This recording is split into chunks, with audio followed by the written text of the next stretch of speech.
जय गुरु जी संगत जी। सत्संग सुनते हैं गुरु महाराज का। गुरु जी महाराज के पास सेवा में एक सरदार जी अंकल हमेशा रहते थे एम्पायर स्टेट में। तो एक बार वो अभी बाहर थे थोड़ा एम्पायर स्टेट से, तो उनके कोई पुराने फ्रेंड थे, तो वो मिले। उन्होंने कहा अरे तुम यहाँ? तो उन्होंने कहा हाँ मैं यहीं पे रहता हूँ गुरु महाराज की सेवा में। तो उसने बोला मुझे एक काम था, मैं कुछ परेशानी में हूँ, तुमसे बात करनी थी। तो उन्होंने कहा मुझसे क्या बात करेगा, अंदर आ जा, गुरुजी महाराज से बात कर। तो उनका गुरुजी महाराज मतलब हर एक से बात करते हैं या सिर्फ जैसे बहुत रिच लोगों से? उन्होंने कहा तू अंदर आ तो सही, वो तो सबके बराबर हैं, सबके लिए एक समान है, उनके लिए कुछ अमीर गरीब नहीं है, वो तो आत्मा ही देखते हैं। तो ये आए अंदर, तो इन्होंने गुरुजी महाराज को प्रार्थना की, बोला कि मेरी फैक्ट्री है लेकिन वो चल नहीं रही है, बहुत टाइम से मैं बहुत परेशान हूँ।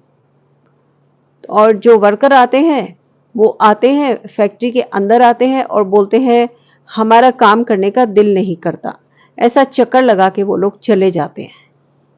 तो गुरुजी महाराज ने कहा कि तेरी फैक्ट्री पर श्राप लगा हुआ है और याद कर किसका श्राप है।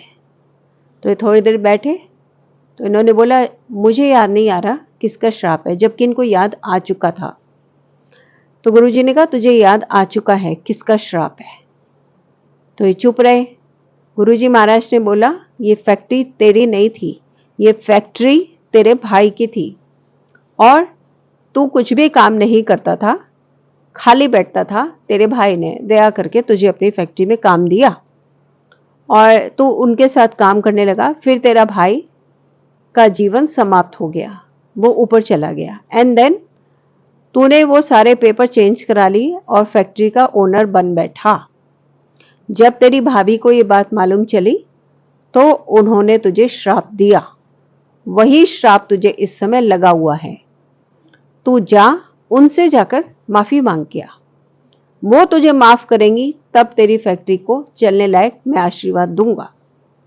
अब यहाँ पे हमें क्या नोटिस में आता है एज गुरुजी की संगत, कि जिसका आत्मा का दिल हमने दुखाया है पहली माफी उसी से, तभी ही भगवान माफ करते हैं। ऐसा गुरुजी ने भी एक अवसर पे बोला था कि मैं तब माफ करता हूं कि जिसका तुमने दिल दुखाया है पहले तुम उससे माफी मांगो। देन ये 15 दिन बाद लौट के आए और गुरुजी महाराज को बोला गुरुजी उन्होंने मुझे माफ कर दिया। झूठ बोल रहे थे। गुरुजी महाराज ने कहा कि नहीं, उन्होंने तुझे माफ नहीं किया है, तू झूठ बोल रहा है और जाकर उनसे माफी मांगेगा तभी काम बनेगा। ये गए वापस गए, भाभी से कोई प्रपोजल भाभी के आगे रखा और फिर उनसे माफी भी मांगी और बोला मुझे आप माफ कर दो, आप माफ करेंगी तभी हमारा काम आगे चलेगा। कोई प्रपोजल रख के उसके कुछ दिन में गुरुजी महाराज के पास आए। जैसे ही इन्होंने कदम रखा, बिफोर वो कुछ कहते उसके पहले गुरुजी महाराज ने उनको बोला हाँ भाई 70%, 30%। ये हैरान हो गए, गुरुजी को कैसे पता।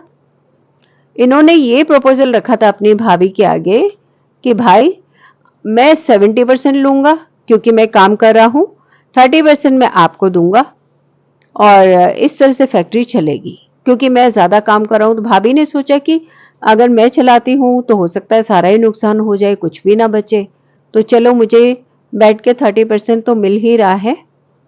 ऐसा सोच के भाभी ने भी हाँ कर दिया। देन ये माफी मांगी अच्छे से और बोला मुझे सच्चे दिल से माफी मांग रहा हूँ, माफ कर दो। भाभी ने माफ कर दिया।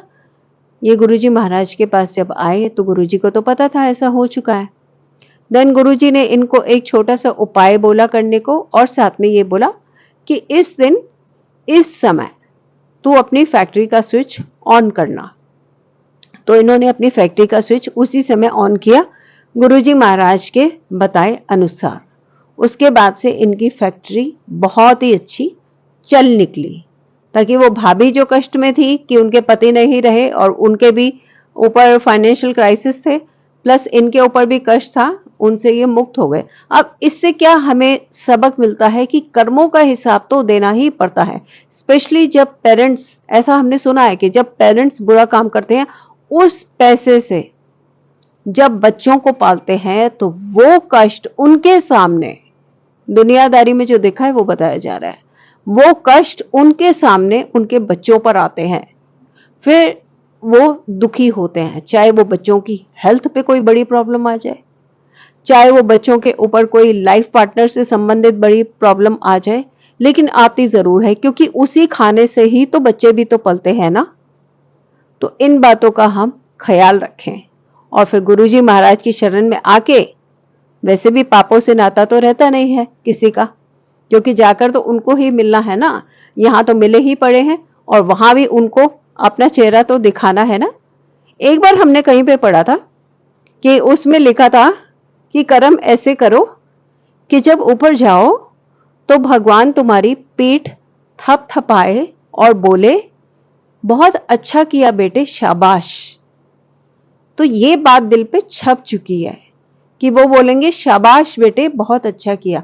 तो ऐसे कर्म करके ही जाएं कि जाकर गुरुजी महाराज के चरणों में बैठ सकें और नजर मिला सकें।